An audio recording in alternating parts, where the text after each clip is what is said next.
जनशलाकया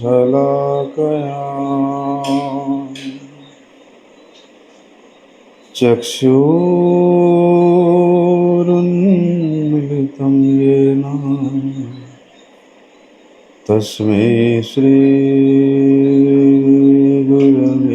नमः। वाञ्छाकल्पतरुभ्यश्च कृपासिन्धुभ्यैव च पतितानां पावनेभ्यो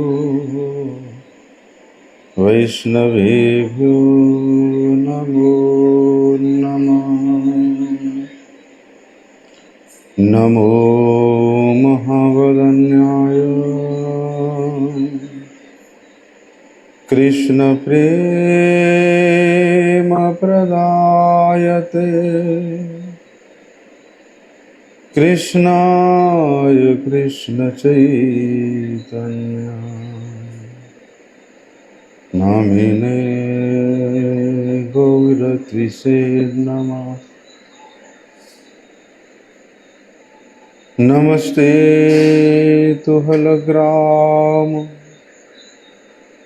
नमस्ते मुसलायुध नमस्ते रेवतीकांत नमस्ते भक्तवत्सल नमस्ते बलिराम श्रेष्ठ नमस्ते धरणीधर प्रलम्बार नमस्ते तो त्राहि मां कृष्ण पूर्वज भुजे सव्यवेणुं शिरसि शिखिपिच्चं कटितटे दुकुलं नेत्रान्तिसहचरे कटाक्षं च विदधते सदा श्रीमद्वृन्दावनवसति लीला परिचयो जगन्नाथ स्वामी नयनपथगामी भवतु मे। हे कृष्ण करुणा सिंधु दीनबंधु जगत्पते गोपेश गोपिकाकांत राधाकांत नमस्तुते। तप्त कांचन गौरांगी राधे वृंदावनेश्वरी वृषभानुसुते देवी प्रणमामि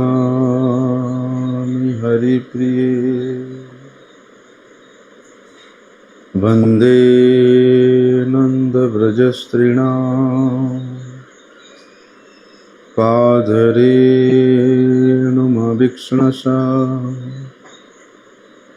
यासां हरेर्कथोद्गीतम् पुनाति भुवनत्रयम्। नारायणं नमस्कृत्यं नरं चैव नरोत्तमं देवीं सरस्वती व्यासं ततो जयमुदीरये।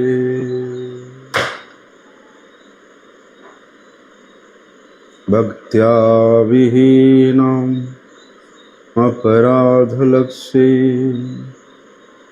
क्षिप्ताशकमादितरङ्गमध्ये कृपामयि त्वां शरणं प्रपन्नम्। वृंदे नमस्ते चरणारविंदम।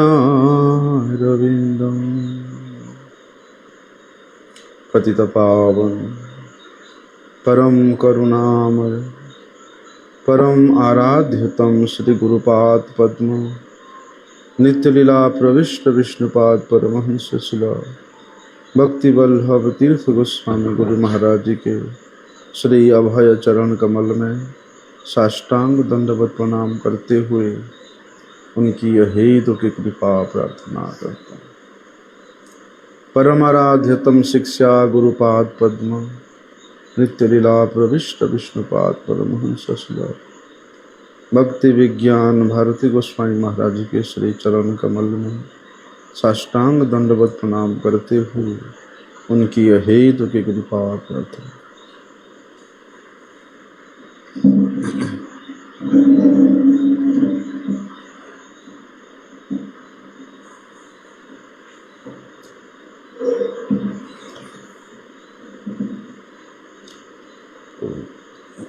कल हम लोगों ने श्रवण किया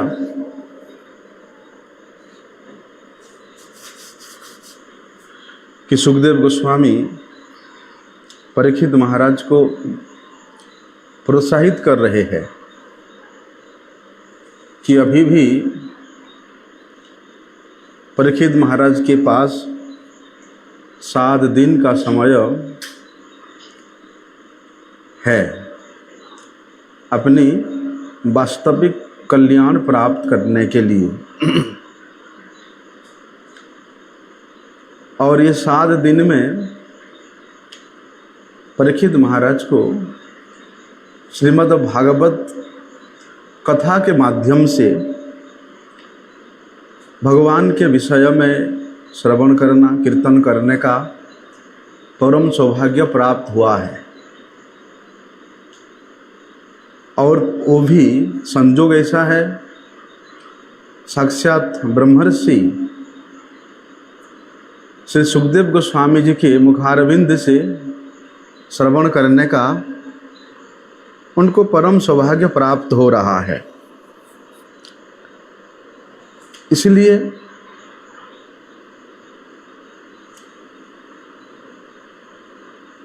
सुखदेव गोस्वामी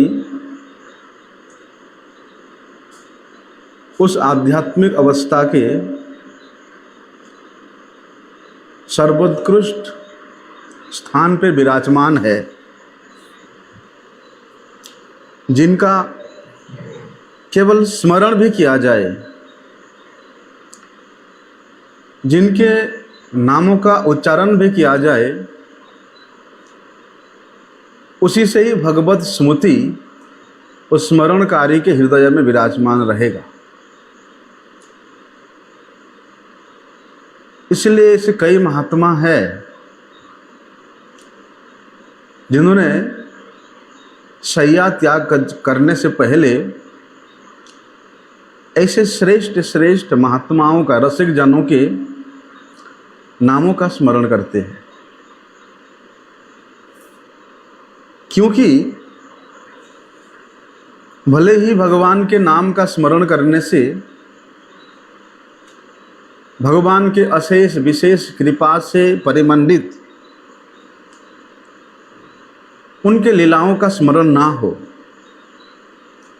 लेकिन भगवान के ऐसे प्रिय जन, रसिक भक्त जन का यदि स्मरण किया जाए तो उसी से भगवान के नाम रूप गुण लीला के महात्म्य अवश्य हमारे स्मरण शक्ति में ये जागृत होगा ही होगा।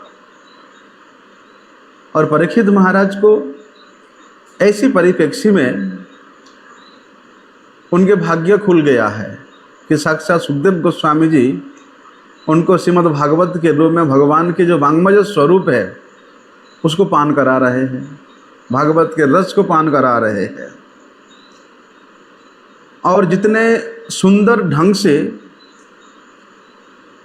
संपूर्ण भागवत को सुखदेव गोस्वामी जी ने परीक्षित महाराज के सम्मुख उल्लेख किया, यदि वास्तव में उस प्रकार श्रवण किया जाए तो उस श्रवणकारी का कभी भी अमंगल या पतन हो ही नहीं सकता है। इसलिए सुखदेव गोस्वामी वहाँ बड़े सुंदर बात कहते हैं कि तवाप्य तरहि कौरव्य सप्ताहम जीवितावधि उपकल्पय तत्सर्वं तावत यद सांप्रदायिकम। कि परीक्षित महाराज, राजा खड़वांग जब उनको मालूम हुआ कि वे एक मुहूर्त काल में अपने सर्वश्रेष्ठ गति को प्राप्त किया और आपके पास तो बोलते हैं सप्ताहम जीवितम अवधि ही, 7 दिन जीवित रहने का बिल्कुल गारंटी है, उससे पहले आपका मृत्यु हो ही नहीं सकता है। इसलिए ये जो 7 दिन का समय आपको प्राप्त हुआ है, इस अवधि में आप उन तमाम अनुष्ठानों को संपन्न कर सकते हैं, उन तमाम साधनों को आप आचरण कर सकते हैं जिसके द्वारा आप अपना परम कल्याण साधन कर सकते हैं। यहाँ परम कल्याण के लिए जो आवश्यक साधन है वो आप निश्चिंत होकर के कर सकते हैं। जब एक मुहूर्त का समय में अगले जीवन के तैयारी के लिए खड़वांग महाराज ने सब कुछ कर लिया था, प्रस्तुत कर लिया था एक मुहूर्त में कि अगले जीवन में मुझे क्या करना है, तो परीक्षित महाराज को उत्साह देने के लिए, प्रोत्साहित करने के लिए सुखदेव गोस्वामी इस बात को यहाँ बता रहे हैं कि आपके पास तो निर्दिष्ट है 7 दिन का समय, इसलिए ये 7 दिन के एक एक पल को आप ऐसे कार्यों में, ऐसे तैयारियों में सदुपयोग कीजिए जिसमें केवल और केवल मात्र आत्म कल्याण के जो सर्वश्रेष्ठ उत्स, आत्म कल्याण के जो केंद्रबिंदु स्वरूप भगवत पाद पद्म को प्राप्ति करने के लिए आप निश्चिंत होकर तैयारी कर सकते हो। इसलिए समय के किस प्रकार से सदुपयोग करना चाहिए, ये 7 दिन के अंदर में सुखदेव गोस्वामी जी ने परीक्षित महाराज को जो निर्देश दिया, और परीक्षित महाराज ने उनके निर्देश के अनुसार वो 7 दिन 7 रात को कैसा सदुपयोग किया, ये कल्याणकामी साधक के लिए बहुत बड़ा प्रेरणा की स्रोत है कि एक निमिष काल के लिए भी भगवत चिंतन से अपने आप को विलग नहीं करना। और वही कार्य यहाँ परीक्षित महाराज ने किया। ना भूख, ना प्यास, ना सोना, ना धोना, कुछ नहीं, संपूर्ण समय उन्होंने भगवत कथा श्रवण करने में ही नियोजित किया। क्या बताया सुखदेव गोस्वामी जी ने कि भगवान के जो शाब्दिक स्वरूप है, शब्द रूपी जो रूप है, वो क्या है? श्रीमद् भागवतम। तो वे शब्द रूपी भगवत स्वरूप के शरण में जा करके आप अपना शेष समय व्यतीत कर सकते हैं, क्योंकि श्रीमद् भागवतम भगवान एव ही, ये साक्षात भगवान है, भगवान के वाङ्मय स्वरूप है, भगवान के शब्दमय स्वरूप है। और वे स्वरूप किस प्रकार से आपके सम्मुख प्रकट हो रहे हैं? बोलते हैं जिस प्रकार सुख मुख द्रवमृत संयुतम, पका हुआ फल को, आम्र फल को कोई सुख पक्षी यदि उसमें चोंच मार दे तो कहते हैं वो फल बड़ा अधिक दुगुना उसका स्वाद बढ़ जाता है। उसी प्रकार वे भगवान के स्वरूप भगवत रस सुखदेव गोस्वामी रूपी सुख पक्षी के मुख से निर्गत हो रहा है, और वही आपको कानों के द्वारा उसको पान करने का, आस्वादन करने का परम सौभाग्य प्राप्त हो रहा है। तो इस प्रकार रसिक संतों की, रसिक जनों के मुखारबिंद से श्रीमद् भागवत रूपी भगवत स्वरूप को आस्वादन करके आप ये तमाम संसार के पचड़ों से, बंधनों से, आकर्षणों से अपने आप को मुक्त करके परम मुक्ति स्वरूप, परम मुक्ति के दाता स्वरूप भगवत पाद पद्म को आप निर्विघ्न रूप से प्राप्त कर सकते हो। और दूसरी बात यह है कि सुखदेव गोस्वामी जी ने जिस विधि से, जिस भाव से परीक्षित महाराज को श्रीमद् भागवत का श्रवण कराया था, यदि हमारे जीवन में उस प्रकार के श्रवण करने का सौभाग्य प्राप्त हो जाए तो इससे अच्छा अगले जीवन की तैयारी कुछ हो ही नहीं सकता।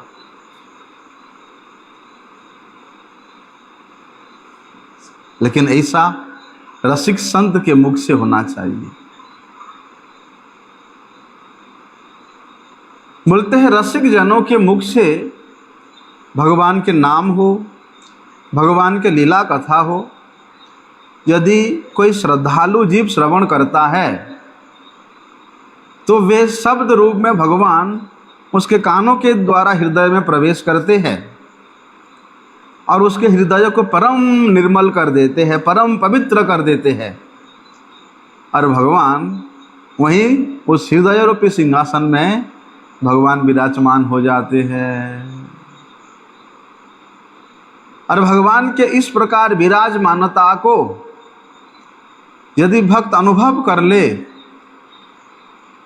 तो उसके लिए बोलते यहीं पर ही वैकुंठ है, वो कहीं भी रहे वही जगह उसके लिए गोलोक वृंदावन है। जिस प्रकार भगवान प्रतिज्ञा करते हैं कि वृंदावनम परित्यज्य पादम एकम न गच्छति, कि भैया हम वृंदावन को परित्याग करके एक पग भी अन्यत्र नहीं जाते हैं। उसी प्रकार भगवान का ये भी प्रतिज्ञा है कि यत्र मद भक्ता गायन्ति, कि जहाँ पर मेरे रसिक भक्तजन मेरे ही गुणगान का कीर्तन करते हैं मैं वहीं पर ही विराजमान होता हूँ।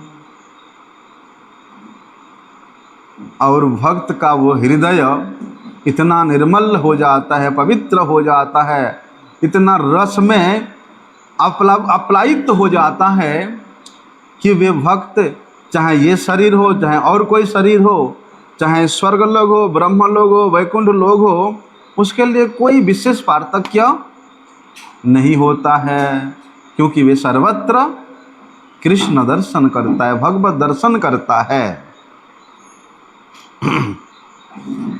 इसलिए ये रसिक जनों के मुख से भागवतीय कथा श्रवण करना ये केवल एक औपचारिक मात्र नहीं है, बोलते हैं ये उस प्रकार के अनुकूलता के साधन है जिस अनुकूलता का वायु के द्वारा ये प्रवाहित होकर के सीधे गोलोक वृंदावन तक ले जाता है।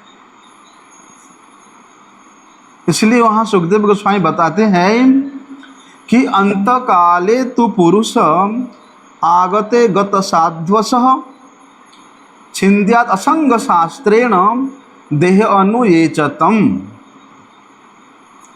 इसलिए क्या करना चाहिए भाई, जो जिसका भी जन्म हुआ है उसका मृत्यु तो अवश्यंभावी है, भले आज हो या 100 वर्ष बाद हो, इसलिए मरना तो है ही। इसलिए अंत काल में जब मृत्यु आती है उसी से भयभीत होने का कोई जरूरत नहीं है। बोलते हैं अंत काले तो पुरुषो आगते गत साध्वसः, मृत्यु तो अवश्यंभावी है लेकिन उसके लिए डरने का कोई जरूरत नहीं है। क्या करना चाहिए, बोलते छिन्द्यात् असंग शस्त्रेण वरम, शरीर और शरीर संबंधी जितने भी वस्तु है, व्यक्ति है, या उनके प्रति तुम्हारा जितना भी आशाएं हैं, इच्छाएं हैं, कल्पनाएं हैं, उन सब आशाओं को, उन सब कल्पनाओं को, उन सब बंधनों को बोलते हैं उसी प्रकार उसको छेदन कर दो। किस प्रकार से? छिंद्यात असंग शस्त्रेण, बोलते ऐसे असत प्रवृत्ति व्यक्तियों के संग को परित्याग करके आओ और सत्संगा प्राप्त पुंभी, और बोलते सत्संग रूपी शस्त्र के द्वारा आप उस बंधन को हमेशा के लिए काट दो। एक तो असत संग से दूर रह करके, और दूसरा सत्संग रूपी शस्त्र के द्वारा आप उसको काट सकते हो। शरीर और शरीर संबंधी देह पुत्र कलत्र के प्रति तुम्हारा जो आसक्ति है, लेकिन क्या करे, मनुष्य का स्वभाव ही ऐसा होता है कि वो यहाँ हमेशा रहना चाहता है, स्थायी रूप से यहाँ रहना चाहता है। आज जितने धनी है उससे और अधिक धनी बन करके हमेशा ऐसे ही धनी जीवन जीना चाहता है। भले ही मनुष्य विज्ञान के उन्नत अवस्था को प्राप्त करते हुए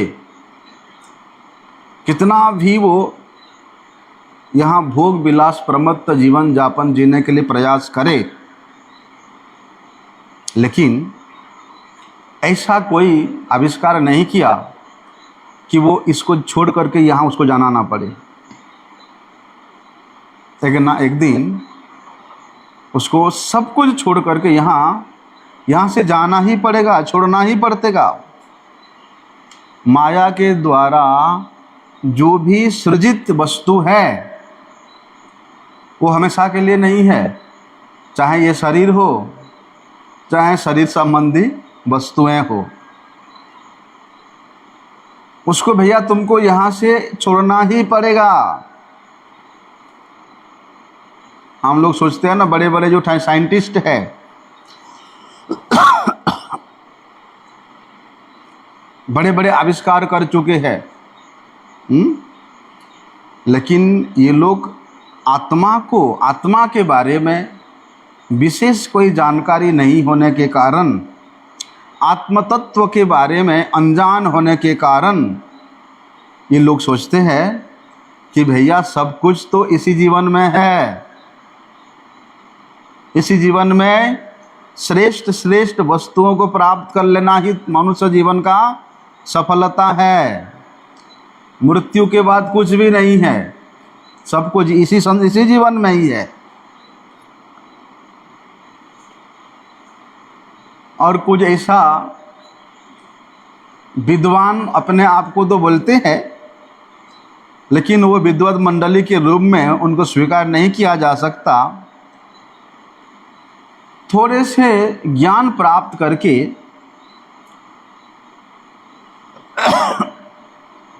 ये लोग वो थोड़े से ज्ञान लेकर के मनुष्य जीवन के वास्तविक जो उद्देश्य है उसको वे प्रत्येक क्षण हनन कर रहे हैं, उसको छेदन कर रहे हैं, क्योंकि वे मनुष्य जीवन के अंत में जो भयावह परिणाम है उसका कभी भी कल्पना नहीं कर सकते। अभी तुम्हारे पास धन है, संपत्ति है, पावर है, बल है, हैं? इसीलिए तुमको आने वाले समय के लिए चिंता नहीं कर रहे हो कि मेरे पास सब कुछ है, मेरा बुढ़ापा तो ऐसे ही व्यतीत हो जाएगा। लेकिन उस बुढ़ापा के बाद जो तुम्हारा नेक्स्ट बार्थ होगा, नेक्स्ट जन्म होगा, उसके लिए क्या तुमने कोई तैयारी किया है? उसके लिए कुछ डिपॉजिट किया है? ये बात आजकल के ये चाहे वो दार्शनिक हो, चाहे वैज्ञानिक हो, चाहे राजनीतिज्ञ हो, इस बात को नहीं सोचते कि भैया सब कुछ अभी के अभी है। इसलिए ऐसे मूर्ख लोग इस प्राकृतिक जगत के चकाचौक रूपी जो दिखने वाला वस्तु है उनके प्रति आकर्षित होकर के वे लोग अगले जीवन के प्रवाह नहीं करते हैं कि क्या करना हमको। लेकिन भगवान भगवत गीता में हम लोगों को स्पष्ट रूप से ये उपदेश प्रदान करते हैं कि भैया चाहे वो मनुष्य हो चाहे कोई भी हो, ये शरीर का जब अंत हो जाता है तो तुम्हारा पहचान मिट नहीं जाता है। जीव का जो पहचान है इस शरीर समाप्त होने से समाप्ति नहीं हो जाता, ख़त्म नहीं हो जाता है, क्योंकि ये शरीर तो भैया केवल बाहरी एक आवरण मात्र है, एक वस्त्र मात्र है। इसलिए वस्त्र बदलने से जिस प्रकार मनुष्य नहीं बदल जाता, उसी प्रकार ये शरीर बदलने से जीव बदल जाता, ऐसी बात नहीं है। हाँ, इस शरीर का जब बदलाव होता है उसको हम लोग मृत्यु कहते हैं।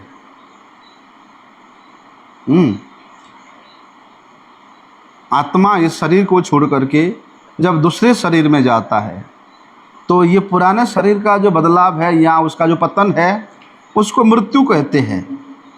लेकिन उसके वर्तमान जो उसको आयु प्राप्त हुआ है, वर्तमान जीवन के जितने भी उसका अवधि है, उस परमायु के अंत में शरीर की उस प्रक्रिया शुरू हो जाती है। कैसी प्रक्रिया? बोलते हैं मृत्यु की प्रक्रिया। तो ये जो मृत्यु है ये क्या है? ये केवल एक परिवर्तन है, एक चेंज है, यहां से उठा करके वहां रखना, यही मृत्यु है। इसलिए सुखदेव गोस्वामी बोलते हैं कि किसी भी व्यक्ति को मृत्यु से भयभीत नहीं होना चाहिए, अंतकाल में मृत्यु से डरना नहीं चाहिए, क्योंकि मृत्यु तो केवल एक परिवर्तन मात्र है, यहाँ का वस्तु को उठा करके वहां रखना होता है। और भैया जो बुद्धिमान व्यक्ति है वो तो इसके लिए हमेशा तैयार रहता है, हमेशा तैयार रहता है कि भैया उसके अगले जीवन में उसने ऐसा कौन सी बेस्ट जो सर्वोत्तम प्राप्त कर सकता है, उसके लिए प्रयास करता है जो बुद्धिमान व्यक्ति है। और सर्वोत्तम प्राप्ति क्या है? अगर उसके अगले जन्म भी हो रहा है तो उसको भक्त के घर में जन्म हो जाए, उसको एक आध्यात्मिक शरीर प्राप्त हो जाए, हैं? लेकिन आध्यात्मिक शरीर कब प्राप्त होगा?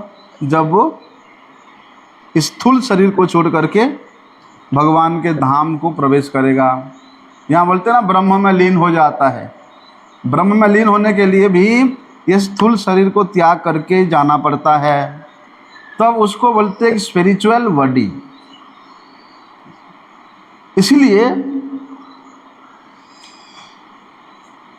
श्रीमद् भागवत के द्वितीय स्कंध में इसका अच्छी तरह से वर्णन है। लेकिन जहाँ तक ये शरीर परिवर्तन की बातें हैं, अर्थात जहाँ तक मृत्यु की बातें हैं, क्या करना चाहिए मनुष्य को? अभी के अभी उसको तैयारी करना चाहिए।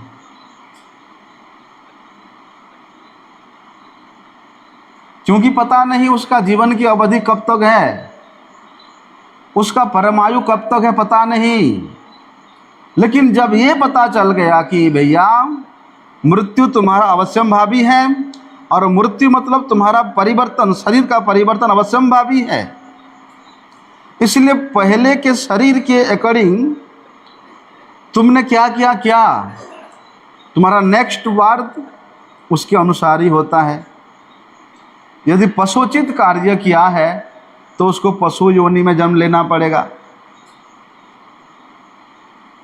यदि देवताओं के जैसे उत्तम कार्य किया है तो वे देव शरीर प्राप्त करेगा। तुम्हारे ऊपर है सब कुछ। इसलिए बोलते हैं तैयारी करना चाहिए।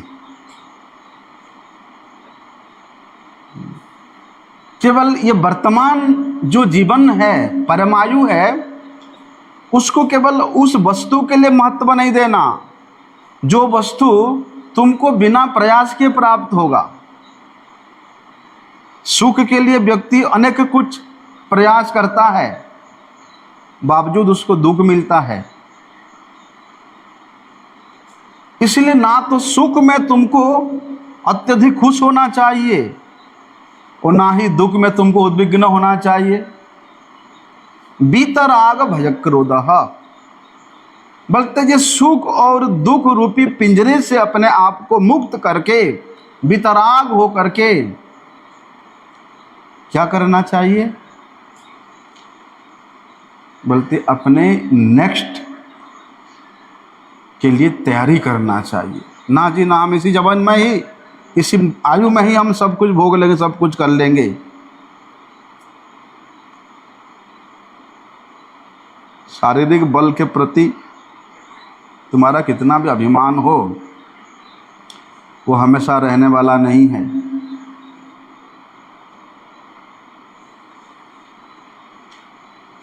और वे अभिमानित शरीर के द्वारा प्राप्त किया हुआ तुम्हारा लाभ, पूजा, प्रतिष्ठा भी हमेशा रहने वाला नहीं है। इसलिए जो वस्तु बिना प्रयास के तुमको मिल रहा है, सुखाय कर्माणि करोति लोकः, सुख के लिए करने पर भी दुख मिलता है, और जो कोई भी चेष्टा नहीं करता है वो बड़े शांति में है, बड़े सुख में है। इसलिए इस जीवन में सुख और दुख हमारे पहले जन्म के क्रिया के अनुसार, कर्म के अनुसार प्राप्त होता है। एक एक मजदूर आदमी सुबह से शाम तक तो कितना कठोर परिश्रम करता है, बावजूद उसको दुख में ही जीवन बिताना पड़ता है। और वैसे व्यक्ति 24 घंटा में से सिर्फ आधे घंटा ऑफिस में जाता है और वो लाखों रुपया कमा के ले आता है।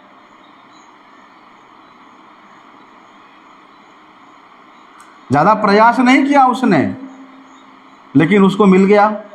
और इसने पूरे दिन प्रयास किया, यहाँ जितना भी मिला उसके खुद का गुजारा नहीं हो पाएगा।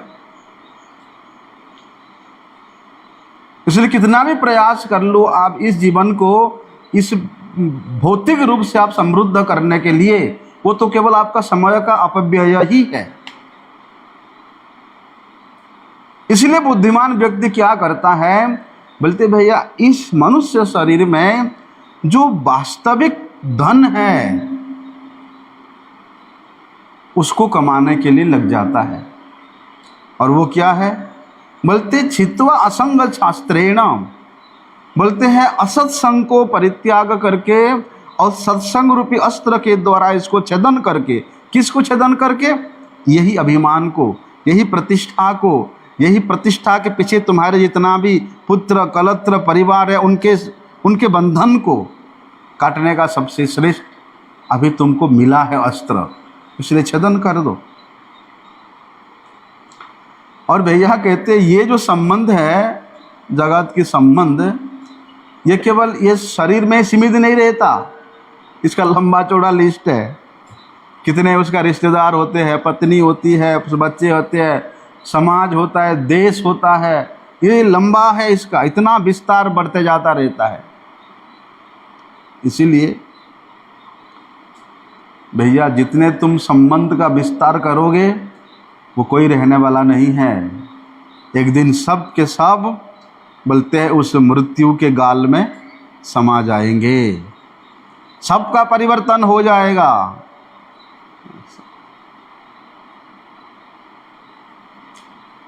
जैसे ही मृत्यु रूप परिवर्तन होता है तो ये शरीर के साथ तुम्हारा जितना भी संबंध है वो भी परिवर्तन हो जाता है। आज जो तुम्हारे माता पिता थे कल और कोई माता पिता हो जाएगा। आज जो तुम्हारे स्वामी बच्चे थे कल और कोई हो जाएगा। मृत्यु के साथ साथ ये सब कुछ संबंध भी परिवर्तन हो जाता है। पहचान नहीं पाता कोई किसी को, कोई कल्पना भी नहीं करता कि अरे मैं उनके साथ 50 साल बिताया और उनका मृत्यु होने के बाद पता नहीं वो कहाँ है, कहाँ गए। आदमी 2-4 साल थोड़ा याद करता है, 2-4 महीना, फिर भूल ही जाता है। इसलिए देखो ना, आजकल जैसे कोई व्यक्ति सोता है और सोते हुए यदि वे सपना देखता है, सोते हुए शरीर किसको याद करता है? भूल जाता है, सब कुछ भूल जाता है। यदि वो निद्रा में आ जाता है तो भले ही वे 4 घंटा 6 घंटा सोए, उतनी में सब कुछ भूल जाता है। तो वो ये जो सोता है 4-5 घंटा, उतने में वो भूल जाता है, विस्मृत हो जाता है। उतनी घंटा वो क्षणिक अवस्था उसको प्राप्त होता है। कोई कष्ट होता है, लेकिन जैसे ही नींद से उठता है, सबसे पहले अरे चाय बनाई है क्या? पत्नी की याद आएगी, बच्चा हो तो माँ की याद आएगी।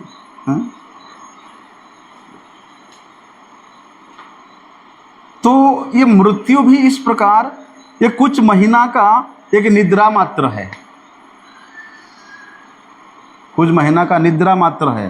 कुछ महीना के बाद आपको तुरंत फिर दूसरे माँ के गर्भ में जाना पड़ेगा, और वहाँ पर दूसरा शरीर का आपके बंधन जो विकसित होने लगेगा, बढ़ने लगेगा। ये तो प्रकृति का नियम है भैया। जिस जोनि में जाए, जिस शरीर में जाए, वहाँ वो वृद्धि प्राप्त होगा, और वहाँ उसका संबंध जो है वो धीरे धीरे विकसित होता जाएगा, बढ़ता जाएगा। चाहे मनुष्य हो, चाहे कुत्ते हो, चाहे बिल्ली हो, कोई भी क्यों ना हो। इसलिए ये शरीर में हम लोग क्या इच्छा किए हैं, हमारा कौन सा इच्छा अधूरा रह गया है, ऐसा कौन सा आकांक्षा करके हमने ये शरीर को छोड़ा है।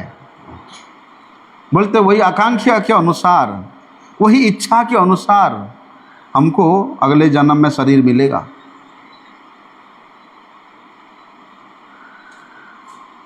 और जब तक ये संसार के व्यक्ति वस्तुओं के प्रति तुम्हारा संबंध प्रगाढ़ रहेगा, तब तो भैया वहाँ आशा रहता ही है कि हाय हाय बच्चे तो हो गए, नौकरी तो कर लिए, लेकिन बच्चों का शादी कराना बाकी रह गया और मैं मर गया।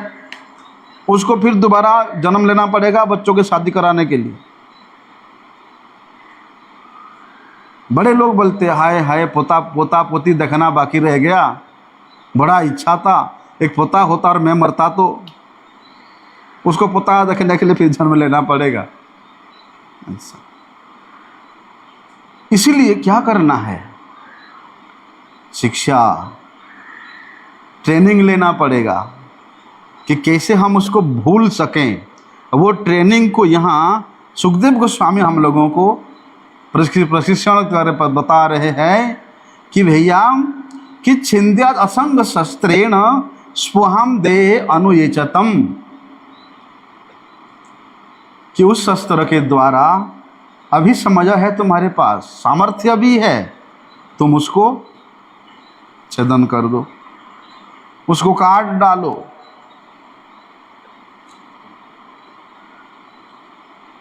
पता नहीं कितना समय हमारे पास, लेकिन कहते यदि तुम्हारे पास एक क्षण का भी समय है, वो एक क्षण के समय में तुम वो प्रशिक्षा प्राप्त कर सकते हो। वे एक क्षण में तुम अपने आप को तैयार कर सकते हो।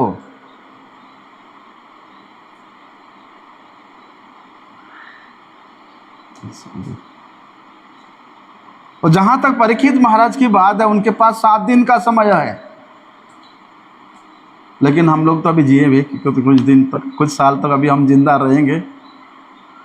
इसलिए क्या तैयारी करना चाहिए, क्या प्रशिक्षण लेना चाहिए है? कि ब्रह्मचार्य अवस्था से ये शिक्षा को शुरू किया जाए। ब्रह्मचर्य, फिर धीरे धीरे सद्गृहस्थ, फिर वानप्रस्थ, फिर संन्यास, आश्रम की ओर अग्रसर होना चाहिए। संन्यास के लिए आपको प्रगति करना चाहिए। और बोलते इस प्रकार के शिक्षा जहाँ प्रदान किया जाता है वो मठ है, वो मठ है। मठन्ति बसन्ति छात्राः यत्र परमार्थी ध्यायिनः। बोलते जीवन के अगले तैयारी के लिए, अगले जीवन के तैयारी के लिए हमारा क्या शिक्षा है, उसका शिक्षा कहाँ मिलता है? मठ में मिलता है।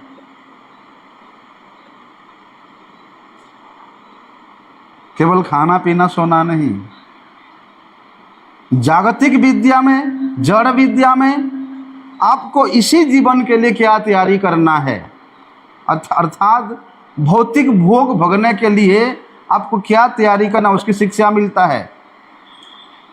लेकिन आध्यात्मिक शिक्षा जो मठ में प्रदान किया जाता है वो ये है, यत्र परमार्थी धायिनः।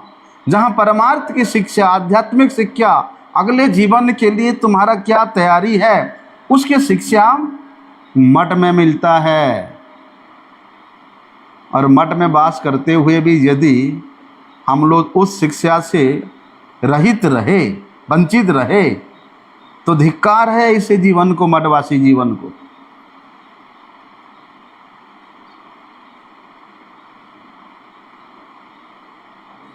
इसको कहते हैं भैया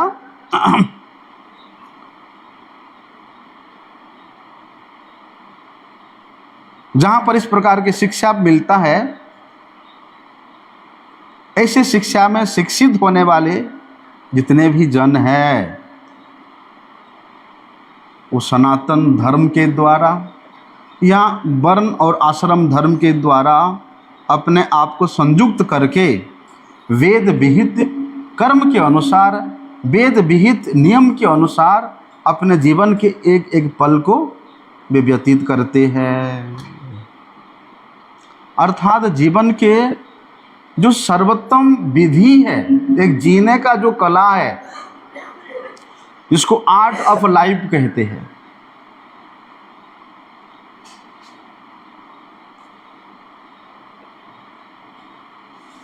वो हमको यहाँ से मिलेगा।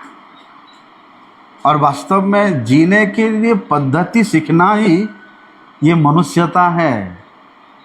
ये आप किसी दूसरे जोनी में नहीं प्राप्त कर सकते हो कि तुमको किस प्रकार से जीना है।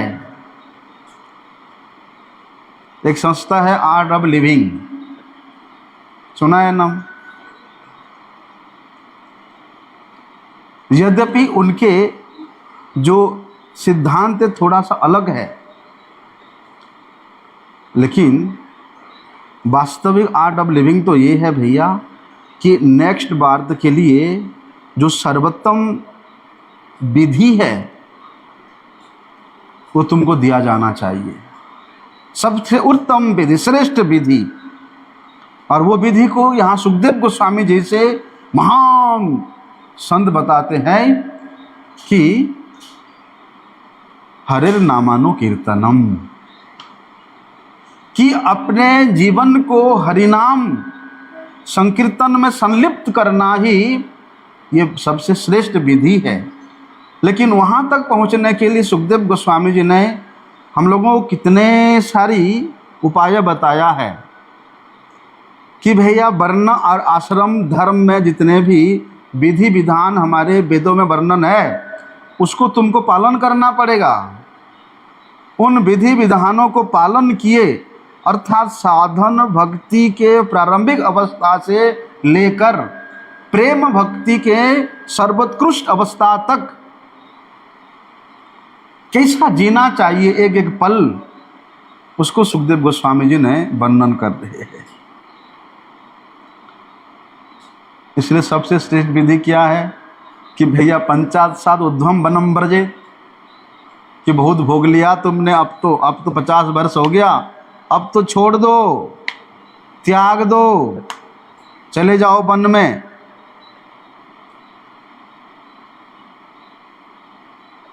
और जितने भी तुम्हारा नाता है समाज के प्रति, परिवार के प्रति, देश के प्रति, हैं, अपने शरीर के प्रति भी अगर तुम्हारा कोई नाता है, उसको तोड़ लो।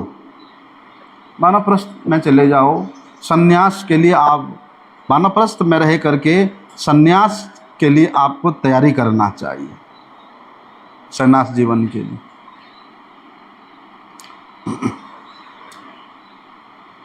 लेकिन इतना सहज नहीं है।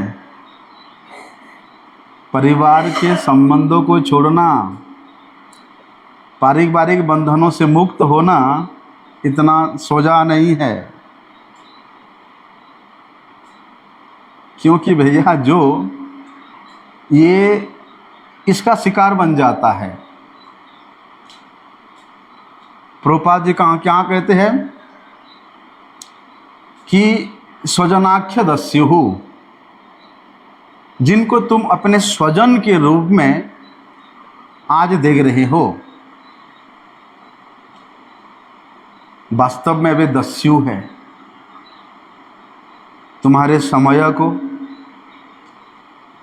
तुम्हारे आयु को और तुम्हारा जो वास्तविक धन है उसको ये लोग हर क्षण चुरा रहे हैं, डकैती डाल रहे हैं। इसलिए जो व्यक्ति ये सोच लिया कि स्वजन पालन करी दृढ़ मने, तुम्हारे हारा इनु हरि, कि हे भगवान स्वजनों के पालन में इतना व्यस्त रहा कि मैं आपको स्मरण करने के लिए एक पल भी नहीं निकाल पाया। बाद में पछताने से कोई लाभ नहीं है। इसलिए जितना भी स्वजन रूपी बंधन है, इसको तोड़ करके, छेदन करके, भले ही ये प्रकृति का नियम क्यों ना हो, भले ही इन नियमों से हमारा हाथ पांव सब जकड़े हुए हैं, फिर भी बोलते इसी से अपने आप को छुड़ाना ही पड़ेगा। इसलिए सबसे अच्छा तरीका ये है कि भैया परिवार के लोगों को सुखी करने का तुम्हारा जो इच्छाएं हैं उसको त्याग दो। चलो पहले नहीं कर पाया, अब तो 50 साल हो गया है, हैं? अब तो 50 साल के हो गए हो भैया, अब तो त्याग दो। लेकिन ऐसे यदि श्रेष्ठ इच्छा हमारे हृदय में कहीं से जागृत हो जाता है, लेकिन श्रेष्ठ इच्छा के विषय में जब तक हम लोग नहीं सुनेंगे तब तक उस श्रेष्ठ इच्छा के प्रति हमारा लोभ नहीं होगा। संसार के इच्छाओं के प्रति तो हमने बहुत सुना, इसलिए उसके प्रति लोभ है। लेकिन जो सर्वश्रेष्ठ इच्छा है, उस इच्छा के विषय में जब तक हम लोग नहीं ज्ञान अर्जन करेंगे तब तक उस वस्तु को प्राप्त करने के लिए हमारा कोई प्रयास भी नहीं होगा।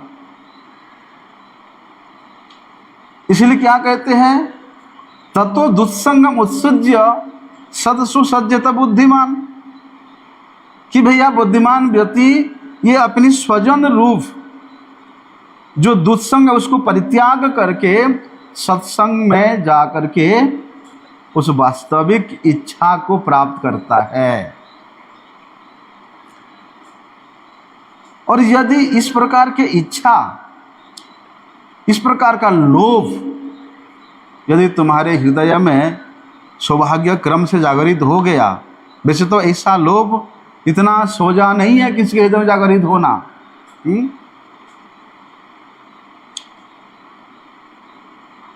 लेकिन यदि तुम्हारा सौभाग्य इतना तेज है और उस श्रेष्ठ इच्छा प्राप्त करने के लिए तुम्हारे अंदर जागृत हो गया तो उसको छोड़ना मत, अवसर मत दो। दोबारा वे कुत्सित इच्छाएं, वे अति निकृष्ट इच्छाएं तुम्हारे हृदय में स्थान जमा पाए, अवसर ही ना दो।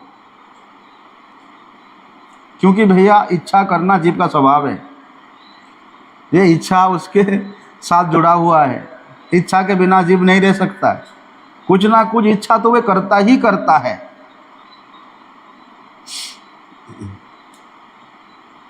और जहां तक ये आत्मा की बात है, ये तो भैया शाश्वत है।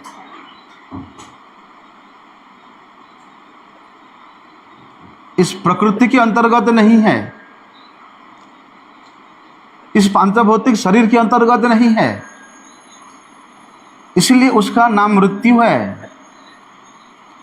उसको कोई मृत्यु के मुख में डाल नहीं सकता। न हन्यते हन्यमान शरीचे अशोच्यान अनवशोचस्तम प्रज्ञावादाम स्वभाषोचे गतासु न गतासुंस नानुशोचन्ति पंडिता। फिर उस अवस्था में वे व्यक्ति ये नहीं सोचता, नानुशोचन्ति, जो विद्वान व्यक्ति है कभी वो पीछे के संबंध के विषय में नहीं सोचता है, और वो जो इच्छा वहां से उठा करके वे यहां लगा देता है। इतना ही करना है बस कि भैया उन इच्छाओं के जो विषय वस्तु है उसको आप चेंज कर दो, कि संसार से उस इच्छा को उठा करके आप भगवान की सेवा में लगा दो। कि संकल्प ले लो, आज से मैं जो कुछ भी करूंगा भगवान के लिए ही करूंगा। इच्छा भले ही आप रसोई करते हो तो दिमाग में ये रखना, ये इच्छा रखना चाहिए कि ये मैं मेरे भगवान के लिए बना रहा हूँ, ये इच्छा होना चाहिए। ना कि मैं अपने पुत्र के लिए, अपने पति के लिए, अपने परिवार के लिए, ऐसा नहीं। इच्छा भगवान के लिए। यत करोसि यत ददासी यत जुहोसि यत तपसी, जो कुछ भी करो भगवान के निमित्त करो। भगवान के प्रसन्नता ही हमारा इच्छा है, भगवान के सुख विधान ही हमारा इच्छा है। बस फिर आप भगवत धाम जाने के लिए आपको कोई नहीं रोक सकता है। जिस अनुपात में, जिस परिमाण में हमारे हृदय में भौतिक इच्छाएं जागृत होती है, भौतिक सम्मान प्राप्त करने के लिए, जगत में प्रतिष्ठा प्राप्त करने के लिए हमारे जितना भी इच्छाएं जागृत होती हैं, बोलते वो इच्छा को स्थानांतरित करते ही ये इच्छा सब धीरे धीरे धीरे धीरे डाउन होता आ जाएगा, कम होता आ जाएगा।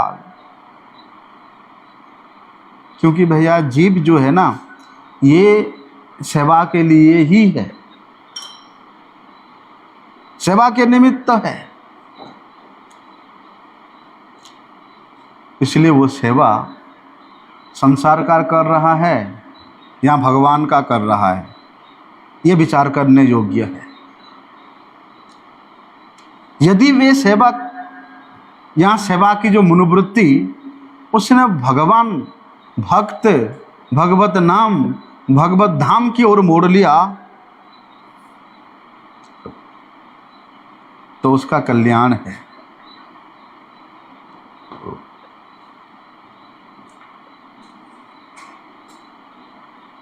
बस चाहे एक सड़क के भिखारी से ले लो, सड़क में भीख मांगने वाला एक व्यक्ति से लेकर देश के प्रधानमंत्री तक, ये लोग सब किसी ना किसी का सेवा, मतलब सेवा कर ही रहे हैं।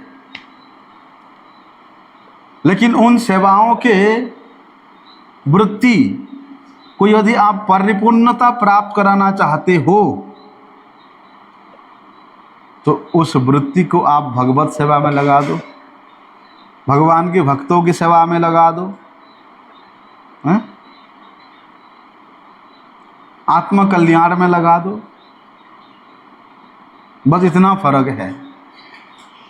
एक इच्छा आपको बंधन के जकड़े में बांध करके कहाँ ले जाती है, और एक इच्छा बंधन से मुक्त करके आपको सीधे अशोक अभय अमृत स्वरूप भगवत धाम में ले जाती है।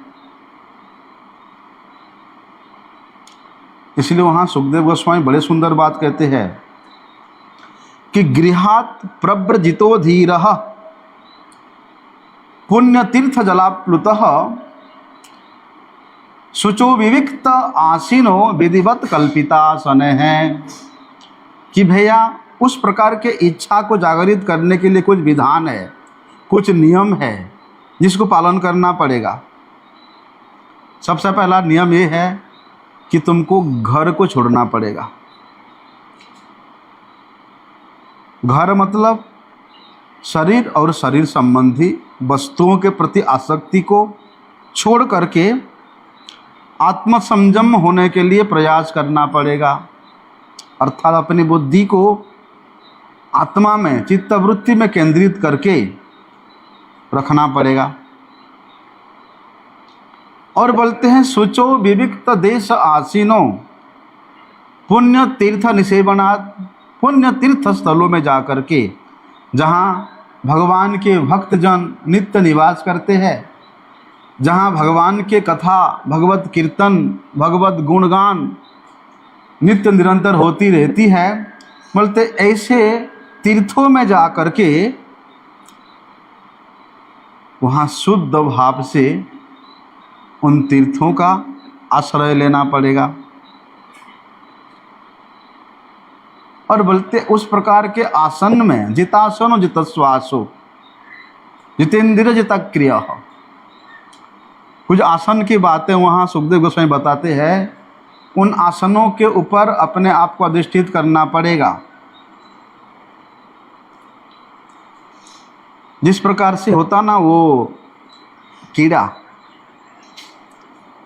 उसको क्या कीड़ा बोलते हैं, वो जो डालियों में चलता है, अरे अरे कीड़े होते ना ऐसे ऐसे करके जो, तो एक डाली से दूसरे डाली को तभी जाता है जब वो पहले वाली डाली को छोड़ता है, तभी जाकर के आगे वाली डाली में पहुंचेगा।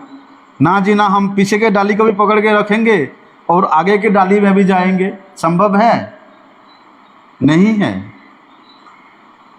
इसलिए भैया यदि आपको श्रेष्ठ जीवन जीना है, उच्चतर लोगों को प्राप्त करना है, तो निम्नतर जो जहाँ तुम पैर जमा के बैठे हुए हो उसको छोड़ना पड़ेगा।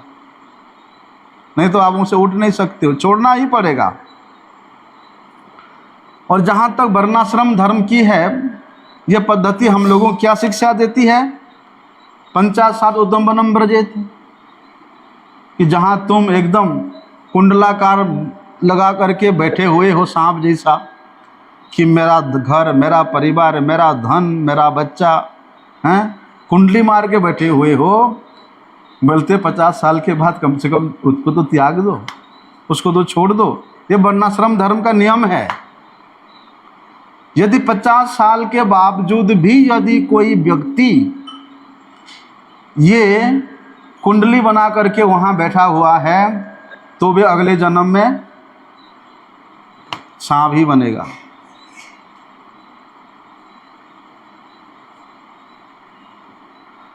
क्योंकि भैया जो पारिवारिक भार है उसी से वैराग्य लेना ही पड़ेगा। लेकिन आजकल के सभ्यता कैसा है? सुख सुविधा ऐशो आराम वाला सभ्यता है, हैं? वो बड़े एसी रूम में रहना चाहता है, घर में सुंदर स्त्री हो, सुंदर सुंदर बच्चे हो, सब कुछ सुविधा हो, ऐसे घर में व्यक्ति ऐसे सुखी रहना चाहता है। चलो नौकरी किया, 62 या 60 के बाद उसका रिटायरमेंट भी हो गया, फिर भी व्यक्ति उसी घर में रहना चाहता है, क्योंकि उसको सब सुख सुविधा मिल रहा है। अरे कहाँ तक कहे भैया, उसके घर में यदि उसके पुत्र और पुत्र वधू के द्वारा उसको उपेक्षा करके उसको ओल्ड एज होम में छोड़ दिया जाता है, उसके प्रति अत्याचार किया जाता है, फिर भी उसका मोह नहीं जाता। हाय हाय मेरा पुत्र, मेरा बहू, मेरे पोते, नहीं जाता।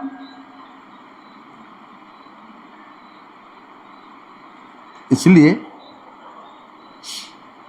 रंची भर भी इन सुविधाओं से व्यक्ति अलग होना नहीं चाहता, दूर जाना नहीं चाहता है। चाहे वो कितने भी बड़े पद, चाहे वो मंत्री हो, चाहे बड़े से बड़े सरकारी ऑफिसर हो, वो हमेशा उसी पद में चिपक कर रहना चाहता है। संभव है? भाई मृत्यु तो तुम्हारा एक ना एक दिन होगी, और जो सरकारी नियम है तो इतने एज के बाद तुमको वो नौकरी, वो श्रेष्ठ पद छोड़ना ही पड़ेगा। लेकिन वे व्यक्ति सपने में विचार नहीं करता कि मैं इसको छोड़ दूं।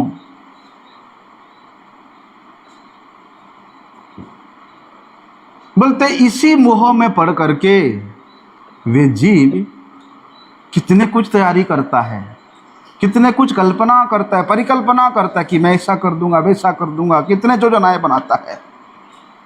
कितना भी योजना बनाए भैया, वो जो मृत्यु है, जो अत्यंत क्रूर है, उस मृत्यु के हाथ से उसको सफाई होना ही पड़ेगा।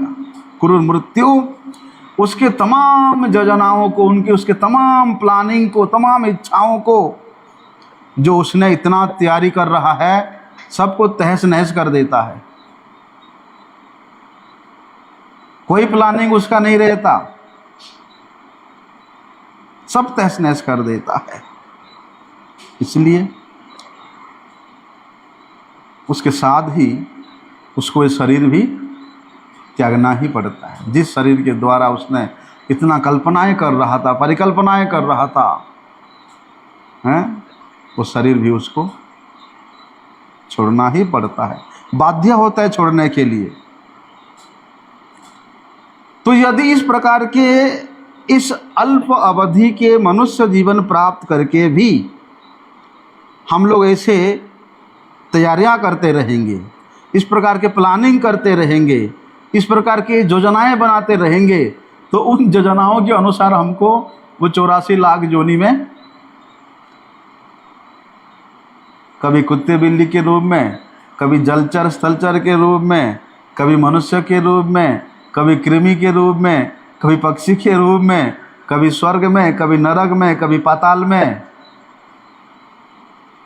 घूमने के लिए बाध्य होना पड़ता है। नहीं चाहते हुए भी बाध्य होना पड़ता है। इसलिए भैया सावधान, जो लोग इस पारिवारिक सुविधाओं के प्रति विशेष रूप से आसक्त है, उनको अगले जीवन में उस प्रकार लंबी आयु मिलेगा, लंबी आयु मिलेगा आसक्त होने के लिए। ऐसे निम्न योनि में उसको इतनी भोग विलास की स्थिति मिलेगा कि सोच नहीं पा रहे। निम्न योनि में, शुकर कुकर योनि में। इसलिए सावधान, समय है, अभी भी समय है कि त्याग दो। जो शक्ति भगवान इस मनुष्य जीवन में प्रदान किया है, उस शक्ति को तुम व्यर्थ ही इस पारिवारिक जनों के कल्याण के लिए लगा देते हो। तुमसे बड़ा मूर्ख कोई नहीं है। तो ये जितने भी योजनाएं हैं, इच्छाएं हैं, ये मनुष्य जीवन को बर्बाद करने के लिए हमेशा तैयार रहता है। लेकिन बुद्धिमान व्यक्ति वही है, इन सब तैयारियों से अपने आप को मुक्त करके बोलते हैं 50 वर्ष हो गया, सावधान हो जाऊं, अब तो भैया, अब तो छोड़ दूं। इसलिए सिद्धांत तो भैया ये है, और मानो मनुष्य को ये मान भी लेना चाहिए। अब तो भैया 50 की घंटी ठन ठन ठन ठन बजने लग गया है, आयु पूरी होने लगी है। इसलिए ऐसी हालत में अपने श्रेष्ठ जीवन को जीने के लिए, और जिसके लिए भगवान ने तुमको ये मनुष्य तनु प्राप्त कराया है, उस उद्देश्य को प्राप्त करने के लिए, भावी जीवन के लिए, अगले जीवन के लिए तुमको तैयारी में लग जाना चाहिए। और ये हमारे सनातन धर्म की पद्धति है।